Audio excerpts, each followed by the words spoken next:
There's an unwritten rule in journalism that you, the reporter, never becomes the story.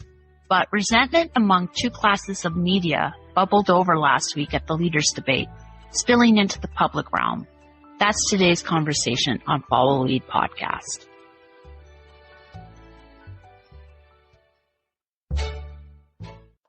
Hi, everyone. Welcome back to the podcast. I'm your host, Valerie McLaughlin. Before we get into the conversation, I want to address my lack of uploads in recent weeks. I'm heading into my so-called busy season, which involves a lot of outdoor work. This gives me a lot of time to think about political topics, but not a lot of time to write scripts for the podcast. Before we get into the conversation, I want to go over three definitions. When I say established media, I'm referring to traditional mainstream media such as news networks like CBC, CTV, and newspapers like the Globe and Mail or the Toronto Star. When I say independent media, I mean new media. This media often uses platforms such as TikTok, YouTube, or X. Some are quite large and organized, while others are operating on a shoestring budget, just simply using their phones, producing journalistic content that they post online. A scrum is like a chaotic, hastily convened news conference. Usually the media is gathered together, waiting for a politician to emerge. Once they see the politician, they pounce, usually forming a circle around the subject, and they start shouting questions. The scrum ends when the politician has had enough and leaves. Last week, the divide between established and independent media cracked open for everyone to see. Due to previous lawsuits, independent media were granted access to the leaders' debates in Montreal. They joined established media in the press area. Typically after the debates, each leader is escorted into the media area where the press asks questions. For a while, I've been noticing a growing disdain from established media about independent media gaining access to their spaces. A reporter from Rebel News asked Conservative leader Pierre Poilievre shortly before the election was called, or it could have been the day the election was called, about his thoughts regarding the vote during the Liberal leadership race. A well-known columnist and TV pundit made a scoffing comment about the question that was asked by this reporter.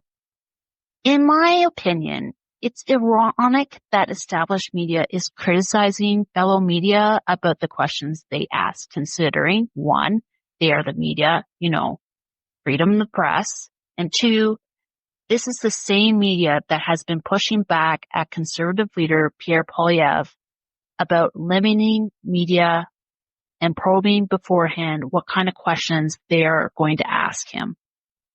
Things between the two classes of media blew up during the English leaders' debate last week. And what sparked it was the number of questions and types of questions independent media journalists asked the night before after the French debate. The media's ire seemed to be directed at Juno and Rebel News. The reporters from these outfits were able to ask several questions of the leaders during the so-called scrum.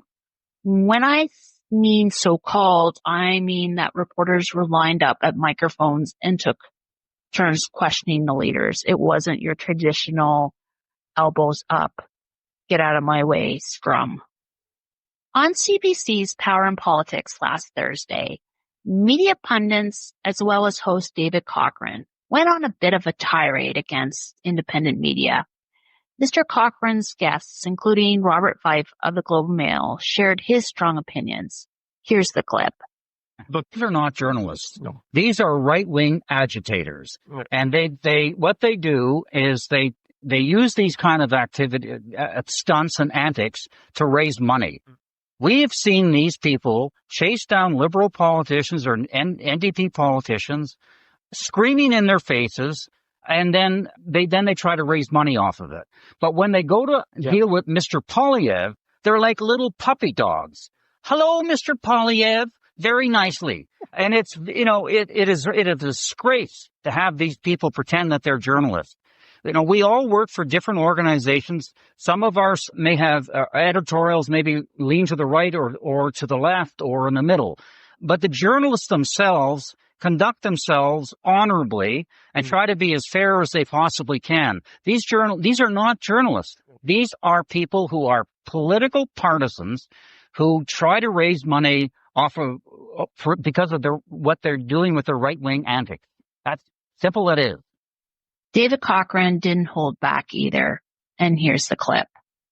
Broadcast inside a fully accredited media environment. I don't know what happened in that media room, though I'm sure there's going to be video of that and what happened on this set on the internet, if it's not there already, because this will be something used to try to discredit us, discredit the CBC, discredit professional mainstream media and raise money off it. But, last night Canadians got to see, JD, what we all kind of see sometimes in these things. We're told not to make too big a deal out of it, not make it about us, but it's an election and it's a leaders debate, man. And this is just nonsense that this is able to happen to people. Yeah. The incident that Mr. Cochrane is likely referring to is a conversation between Keenan Bexte of the Counter Signal, Juno News, and Stuart Benson of the Hill Times. In a video posted by Mr. Bexte on X, the two reporters were discussing comments a Liberal MP posted on Facebook 17 years ago. To be fair to Mr. Bexte, he wasn't antagonizing Mr. Benson. He was talking normally, asking Mr. Benson questions. However, Mr. Benson became louder and a bit agitated. Another reporter off screen points out to Mr. Benson that he needs to maintain respectful discord as per the rules. I'll play a clip of the conversation. You'll hear the voice of Mr. Benson, who seems to be upset about the number of questions that independent media were able to ask the night before. And what I really don't enjoy is that everyone else here was being respectful, following the rules, just being considerate to everyone else. And what you guys decided to do was to take advantage, threaten to sue, so that you could try to get more than everyone else. And now nobody likes you. At the end of Mr. Benson's soliloquy, Ezra Levant of Rebel News piped up, telling Mr. Benson his facts were wrong. Mr. Benson starts a Google search, revealing that Rebel News and For Canada have been registered as third-party advertisers with Elections Canada. For brevity's sake, I'll do a separate episode about third-party advertising and Rebel News, but I did confirm for myself that both Rebel News and For Canada are listed as third-party advertisers registered by Ezra Levant. After the confrontation, Mr. Levant was asked to speak to the debates commissioner. There was speculation that his media accreditation had been revoked, but it wasn't. This is what Mr. Levant had to say during a scrum. I mean, Cochrane wanted me kicked out. I ain't leaving. Cochrane's really thin-skinned. I talked to Rose McMartin too. I invited her to a challenge and she declined, but that had nothing to do with it. Anyways, I want to get back to the journalism here, but it's a pleasure to be in the center of the attention. When questioned about registering as a third-party advertiser with Elections Canada, Mr. Levant avoided answering. He then accused established media as government journalists. Media in Canada that meet certain criteria can receive government funding. Here's the clip. And I would like to encourage everyone who's watching. You can be a journalist. If you've got a phone, you're a journalist. If you've got a Facebook page, you're a journalist. Yes, it is, Judy. In fact, but do independent journalists hire trucks and fundraise off of things like that? I don't know. You're a government journalist. Every single one of you. No. We're not government journalists. If you get the government subsidy, you're a government journalist. I'm not a government journalist. Who do you work for, sir? I work for the Canadian Press. Canadian Press gets massive grants from the government. No, we don't. Someone wearing a liberal. funding. I mean, you're literally wearing a liberal lanyard. Because I follow the liberals. Sure. You know how it works. Who are you? In Canada, you're owned by the government. Okay, you like to play the game. Because of the turmoil that happened in the media room, the Debates Commission pulled the plug on the leaders' scrums. This caused even more drama, as both sides started accusing each other of being the reason the scrums weren't happening. These are some of my takeaways from what happened last Thursday evening. 1. Established media has acted kind of nasty towards independent media, attempting to gatekeep who can be at the leaders' debate and what kind of questions can be asked. The reason why established media hasn't completely died in this country is due to government funding. Established media is now facing the same type of extinction that killed community newspapers. People consume their news much differently than they did 2 to 3 years ago. News consumers aren't sitting down to watch an hours-long newscast. They watch clips and compilations. They are also tuning to other sources such as podcasts, YouTube channels, and TikTok. And this has really increased since Meta decided to end access to Canadian news on Facebook and Instagram almost 2 years ago. Canadians aren't able to share news articles on Facebook.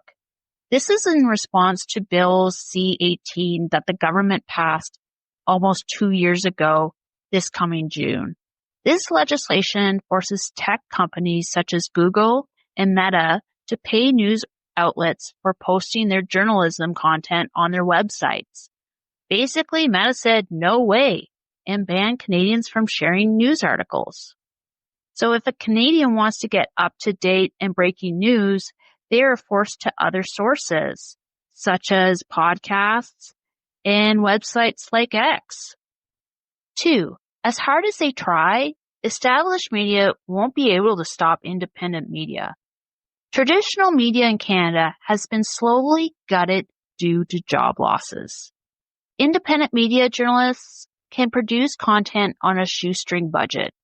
Here at Follow the Lead podcast, I write my scripts on my kids' hand-me-down Chromebook that they no longer use. I record my podcast on my phone using a small wireless microphone that I bought on sale on Amazon. My podcast editing is done on my phone. Established media journalists may not agree with the stance of independent media. They may not like their questions. They may not even like their reporting tactics.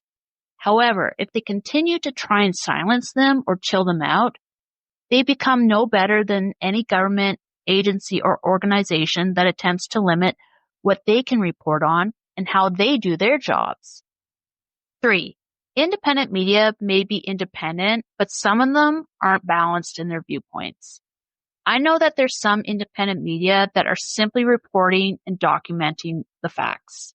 However, the independent media figures discussed in this episode, some of them have made it plainly clear that they strongly disagree with certain politicians. I don't know how much of a journalist you can be if you're constantly attacking certain leaders as well as their policies. In my books, that makes you more of an activist. However, I've never worked in this new media landscape. The last time I worked as a newspaper reporter was in an age without smartphones. I extensively use notepads to take notes. I also wonder what would happen if the Conservatives do form government next week. Would some of these independent journalists criticize a Conservative government?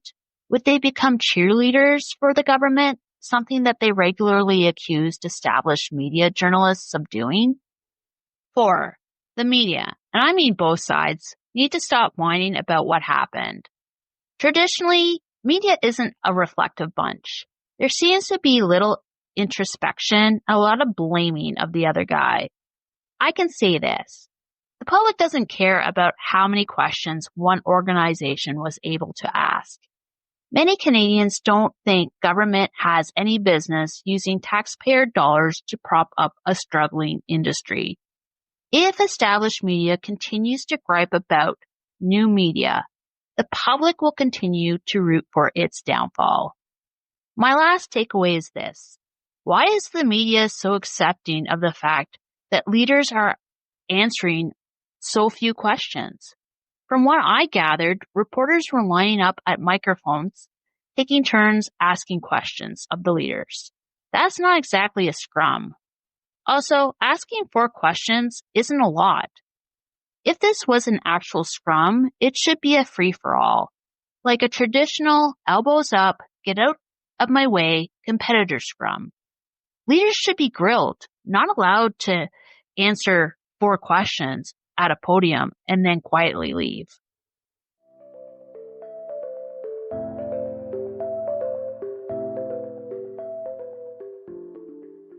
I know this podcast episode was a tad long, but I think it's an important subject to discuss.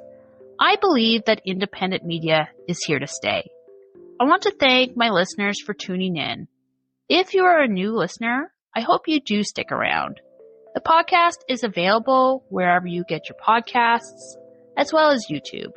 Thanks again, and I'll see you on the next episode. Bye for now.